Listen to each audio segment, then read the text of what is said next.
Back in the 1960s, a series of 13 random murders terrified the city of Boston, and 50 years later, those cases remain open. Now, new evidence has been uncovered in the Boston Strangler murders. It's all part of a new crime series podcast called Stranglers. Portland Helmick is the host and producer. She's joining us now. Nice to have you with us today. Thank you so much. Thanks for having me. Okay, so this case is 50 years old. Why talk about it now? Why did you want to bring this back up? Well, when true crime is done well, it's addictive. That's one reason we're telling it again. But we're also telling it again because we want to put a human face on who some of these women were. So often so much attention is paid to the killer, but we want to pay some attention to the victims and give them a voice. Another reason we're doing it is just that there are so many unanswered questions all these years later, and we're exploring them as well. You call your podcast Stranglers, plural. Does that mean you think there were more than one?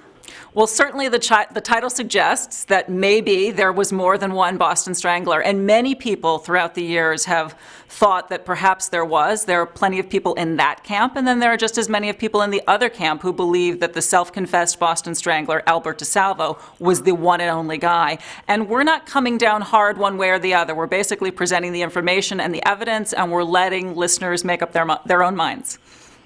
What new evidence did you uncover to shed new light on this case? That's an interesting question. We are going to be telling a story that most people have never heard about a man who in the early 1960s committed a murder in New York that was so similar to the first 5 Boston stranglings that the detective who interrogated him in New York went to his grave believing that he was indeed the Boston Strangler and that he had never been caught. And that's a story that I am literally working on today as we speak. Has this changed your opinion about who you think the Boston Strangler really was? I go back and forth. I have to tell you, I waffle. Right now, I'm very much working on this story, and I'm like, oh, it has to be this other guy because he was in the right place at the right time, and yeah, I get very caught up in the details. And then when I start researching Albert DeSalvo, the self-confessed Boston Strangler, I think, oh, he knew so much about the crimes. He knew all of it. How was he able to give all of these details in his confessions? And so I waffle back and forth, and I think that that's probably a good thing because that's what we want the listeners to be doing. You have quite an impressive resume in television. What have been the challenges of doing a podcast that's audio only? That's a good question. When you're doing a podcast, obviously you don't have pictures, so you have to work really hard in the writing to conjure up images in the listeners' minds so that you can take them there because they don't have a visual reference.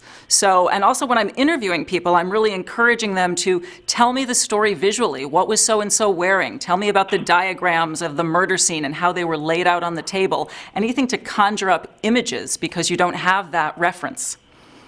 If you've never listened to a podcast before, what can people expect? If you've never listened to a podcast before, well, you can expect, one thing that you can expect is that we're bringing in a lot of archival audio from the early 1960s. So it takes you back to that era, and it really places the whole story within that historical context. So that's really compelling, and we have a lot of fascinating characters with interesting voices. We're interviewing attorneys and criminal profilers, and the main reporter on the case, and one of the main attorneys on the case, and people who knew the victims. So it's very, very comprehensive. There's much more detail than you will ever get if you were to watch this story as a television show or a film. It sounds fascinating. Portland, thanks for being with us today. Thank you. I appreciate it. All right, new episodes of Stranglers are released every Wednesday. You can subscribe to the podcast in iTunes, Stitcher, or Google Play.